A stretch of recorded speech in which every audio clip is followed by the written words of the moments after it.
pangangalaga ng Allah sa paghijra ni Propeta Muhammad sallallahu alaihi wasallam at mga aral na natutunan. O ano ang mga aral na natutunan natin sa kanyang paghijra? Unang-una mga kapatid, yun ang sinasabi natin na marami ding mga makikita natin na pangangalaga ng Allah, katibayan ng pangangalaga ng Allah subhanahu wa ta'ala sa kanyang pinakahuling propeta at sugo. Subalit, iilan lang ang mabanggit natin sa ngayon mga kapatid. Unang-una, ang pangangalaga ng Allah kay propeta sa Taif. Sa Taif. Pangyayari sa Taif. Ito ay sa buwan ng Shawwal, sa ika-10 taon ng pagiging propeta ni Muhammad sallallahu alaihi wasallam. Para maunawaan natin ang pangyayari, ay isamaris natin, si propeta ay umalis. Kasama niya si Zaid bin Haritha patungong Taif, na umaasang tanggapin ng mga tao doon ang mensahe mula sa kanyang Panginoon. Subalit lubhang masama ang naging pakikitungo sa kanya ng mga taga-Taif. Ang mga taga-Taif ay naging mapaghimagsik laban kay propeta, na kung saan ay pinagtabuyan nila si propeta hanggang sa nagpadala sila ng mga taong hangal ang pag-iisip.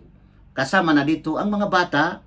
Binabato nila si propeta ng mga bato hanggang sa nagtamo ng pagdurugo ang kanyang mga paa. Kaya naman siya ay napilitang lumisan at muling magbalik sa Makkah.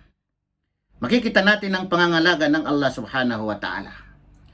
Sa panahon na doon na sila sa Madina, ibig sabihin ay nakapag-evacuate na sila, lumikas na sila, dumaan ang panahon na isang araw ay tinanong ni Aisha si propeta kung may araw ba na dumating sa kanya na mas matindi pa kaysa sa araw ng Uhud, yung pangyayari sa Uhud. Sinagot niya si Aisha na may matindi pa, may mas matindi pa, at ito ay ang araw ng Aqaba. Sa ibang pagpapaliwanag, sa araw ng Aqaba ay sa lugar ng Taif. Sa pagpapaliwanag ay sa lugar ng Taif. Sa pag-akala niyang tanggapin nila si propeta, at dahil dito ay sinabi ni Propeta Muhammad sallallahu alaihi wasallam, ganito ang nabanggit sa hadith, no? Falam yujibani ila ma arat, at walang tumugon sa aking hangarin o kahilingan na kapanatagan. Fantalaqtu wa ana mahmumun ala wajhi, at umalis ako na nasa aking mukha ang pag-alaala o kalungkutan. Itong tinatawag na ham ay yung magkaiba sila sa huzn.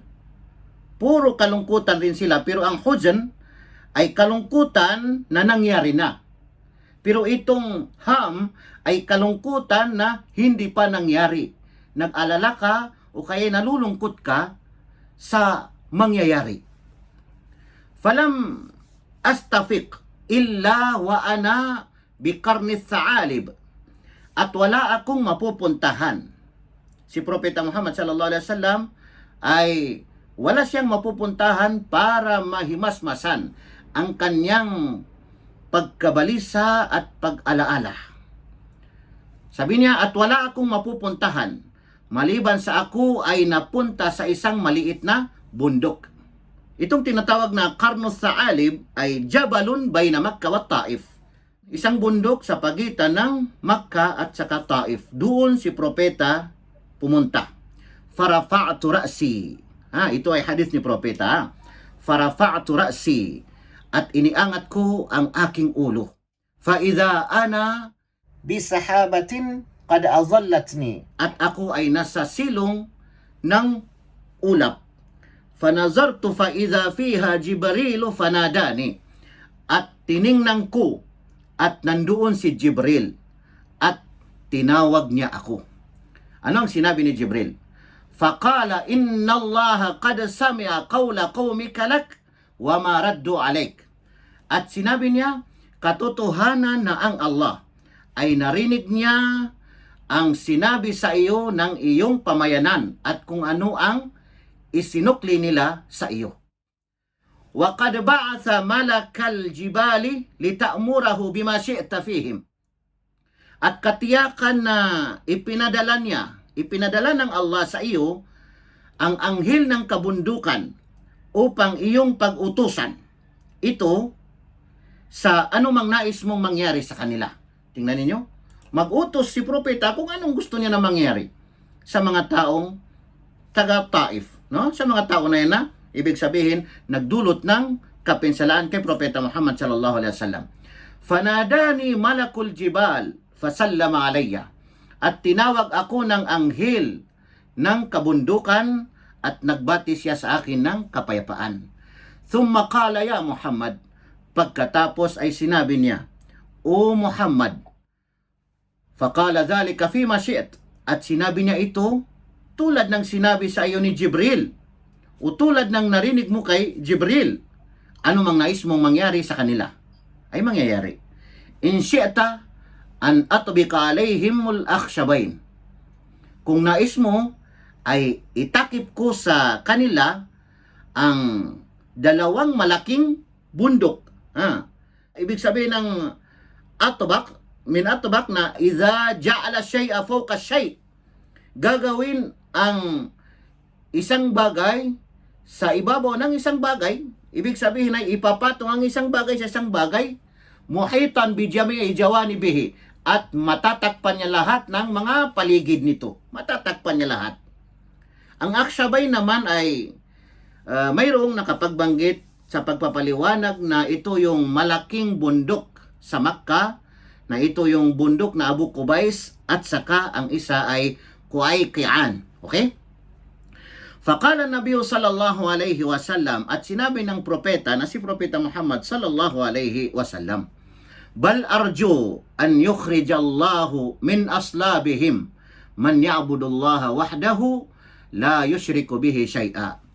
Subalit, hinihiling ko sa Allah na ilabas ng Allah mula sa kanilang himaymay o angkan na taong sasamba sa Allah, na nag-iisa lamang ang Allah na walang katambal ng kahit ano. Okay?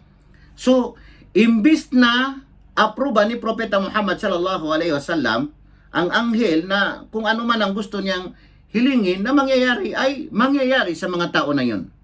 Imbis na si propeta na hilingin niya na parusahan ng mga tao na nagdulot sa kanya ng kapinsalaan ay hindi, kundi hinangad pa niya na ibig sabihin mayroong lalabas sa kanila na tao na sasamba sa Allah na nag-iisa na walang katambal ng kahit ano.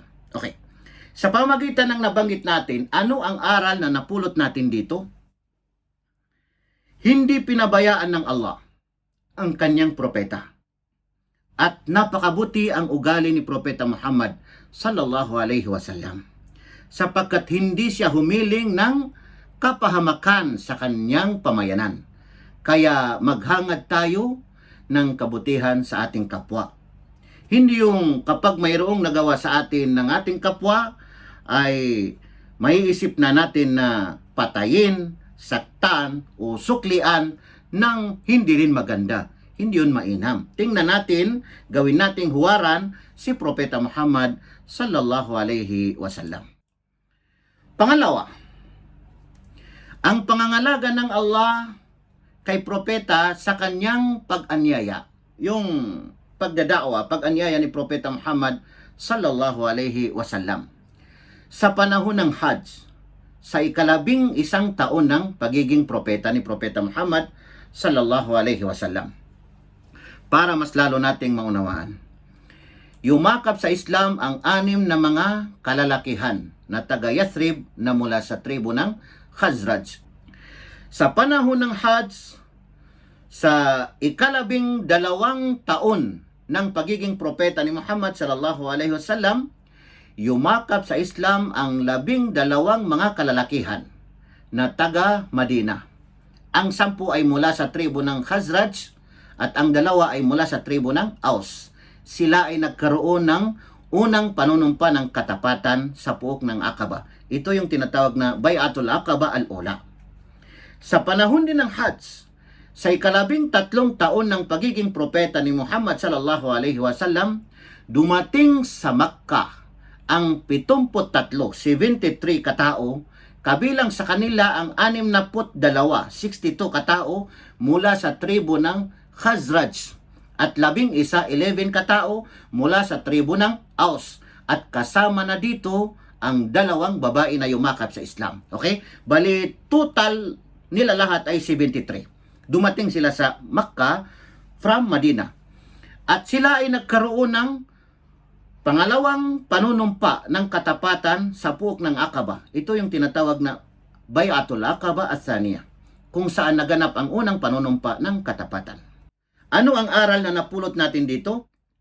Hindi pinabayaan ng Allah subhanahu wa ta'ala ang pag-anyaya ni propeta sa kabila ng hindi pagtanggap ng mga Quraysh. Sa Islam ay mayroon namang handang tumanggap ng may katapatan kahit na ito ay maaring ikapahamak nila dulot ng pamiminsala ng mga Quraysh. Kaya huwag tayong mawalan ng pag-asa. Pangatlo na mababanggit natin ay ang pangangalaga. Ang pangangalaga ng Allah sa mga kasamahan ni propeta laban sa mga Quraysh. Sumambulat ang galit ng mga Quraysh nang mapag-alaman nila ang panunumpa ng katapatan ng mga taga Yathrib o kaya ay Madina. Dahil dito ay pinag-utusan ni propeta ang kanyang mga kasamahan na lumikas, maghijra sila patungong Yathrib, Madina, at agad naman nila tinugunan ang kautusan o tagubilin ni propeta sa kanila. Kung kaya sila ay lumikas mula sa Makkah patungong Madina kasama ang kanilang mga pamilya ng ligtas. Buo ang pasya ng mga Quraysh na pigilan ang mga Muslim sa kanilang pagtakas. Subalit, wala silang nagawa dahil halos lahat ay nagsilikas ng palihim na hindi nalalaman ng mga Quraysh. Okay? Ito yung pangangalaga ng Allah subhanahu wa ta'ala sa mga kasamahan, mga sahaba ni Propeta Muhammad sallallahu alaihi wasallam laban sa mga Quraysh. Ano ang aral na napulot natin dito? Hindi pinabayaan ng Allah ang mga Muslim at kahit anong nangyari ay hindi sila bumitaw sa pananampalatayang Islam. Kaya kinakailangan na sundin natin ang huling propeta at sugo ng Allah na si Propeta Muhammad sallallahu alaihi wasallam at buksan natin ang ating puso't isipan sa katotohanan. Okay. Pang-apat na mababanggit natin na pangangalaga ng Allah subhanahu wa ta'ala ay ang pangangalaga ng Allah kay propeta sa paglusob sa kanyang bahay ng mga Quraysh. Yung pinuntahan nila, nilusob nila ang pamamahay ni Propeta Muhammad sallallahu alaihi wasallam para patayin si propeta. Tingnan ninyo ha. Sa pangyayari sa Darun Nadwa, nagsagawa ang mga Quraysh ng madaliang pagtitipon upang pigilan si propeta sa kanyang pagtakas. At ang pagtitipon na ito ay nangyari pagkaraan ng malaking panunumpa ng katapatan sa Aqaba. Ito ang tinatawag na Bay'atul Aqaba al-Kubra, nang humigit kumulang 2 buwan at kalahati. Napagpasyahan nilang patayin na lamang si propeta at sumang-ayon naman ang mga tribo. Lahat ng mga tribo ay sumang-ayon na sama-sama sila sa pagpatay kay propeta. Sila ay nagkasundong pumili ng isang lalaking matapang mula sa bawat tribo at bigyan ang bawat isa ng espada. Okay? Ang kanilang plano ay palilibutan nila si propeta at tatagain ng sabay-sabay. ang mga kalalakihan nito na napili ay tatagain nila si propeta ng sabay-sabay kapag nakita nila. At dapat ay ang kanilang mga espada ay sabay-sabay tumama sa katawan ni propeta na para bagang isang tao lamang ang gumawa, na kung saan ay magkakawatak-watak na ang kanyang katawan at tatalsik ang kanyang dugo sa iba't ibang mga tribo. Nang dumating ang gabing kanilang napagkasunduan na pagpaslang o pagpatay kay propeta, ang mga kalalakihang napiling papaslang kay propeta ay umaaligid na sa kanyang bahay, buong magdamag. Hinintay nila ang paglabas ni propeta sa madaling araw upang kanilang may sagawa ang pagpaslang sa kanya. Subalit, ang kanilang masamang plano ay ipinabatid ng Allah kay propeta. Sa kanyang pinakahuling propeta, sugo na si Propeta Muhammad sallallahu alaihi wasallam, kaya pinag-utusan ni propeta si Ali bin Abi Talib na matulog sa kanyang higaan at lumabas si propeta sa kailaliman ng gabi sa pagitan nila ng hindi nila namamalayan. Inabutan sila ng umaga na hindi nila nakita si propeta, kundi ang nakita lamang nila ay si Ali bin Abi Talib. Okay. Ito yung sinabi ng Allah subhanahu wa ta'ala sa banal na Quran sa surah Yasin. وَجَعَلْنَا مِنْ بَيْنِ أَيْدِيهِمْ سَدًّا وَمِنْ خَلْفِهِمْ سَدًّا فَأَغْشَيْنَاهُمْ فَهُمْ لَا يُبْصِرُونَ. At kami ay gumawa o naglagay ng hadlang, panakip sa kanilang harapan at hadlang o panakip sa kanilang likuran. At sila ay aming tinakpan upang sila ay hindi makakakita. Hindi nila nakita si Propeta Muhammad sallallahu alaihi wasallam. Anong nangyari? Lumabas si Propeta sa kanila sa oras na yaon at nasa kanyang kamay ang isang dakot na alikabok, turab, lupa o alikabok. Pinagkalat niya sa kanilang mga ulo. Itinapon niya sa kanilang mga ulo. Habang binabasa ni propeta ang Surah Yasin.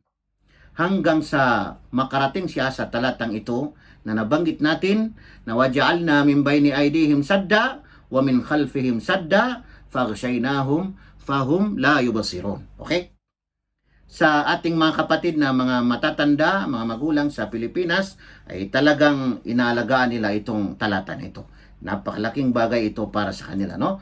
Napakalaking kaalaman na kung saan ay dadaan ka pa ng anumang pagsubok para ibigay sa iyo ang kaalaman. Isang talata lamang. Okay? Sa pamagitan ng nabanggit natin, ano ang aral na napulot natin dito? Okay? Hindi pinabayaan ng Allah ang kanyang propeta at malaking himala ito na ibinigay sa kanya ng Allah na hindi nakikita ng mga taong nakapaligid sa kanyang pamamahay, nakapaligid sa kanya, pati sa kanyang paglabas, hindi nila nakita si Propeta Muhammad sallallahu alaihi wasallam. Kaya tatagan natin ang ating kalooban sapagkat ang katotohanan ay mangingibabaw pa rin sa anumang pagkakataon. Kabilang sa mababanggit natin dito na pangangalaga ng Allah. Panglima ay ang pangangalaga ng Allah kay propeta sa paghabol sa kanya ng mga Quraysh. Nung hinabol na siya ng mga Quraysh, kasi ang mga Quraysh nagtalaga sila ng mga killer, no? Mga manunugis para habulin si Propeta Muhammad sallallahu alaihi wasallam. Sa paglabas ni Propeta mula sa kanyang bahay ay pinuntahan niya si Abu Bakr as-Siddiq.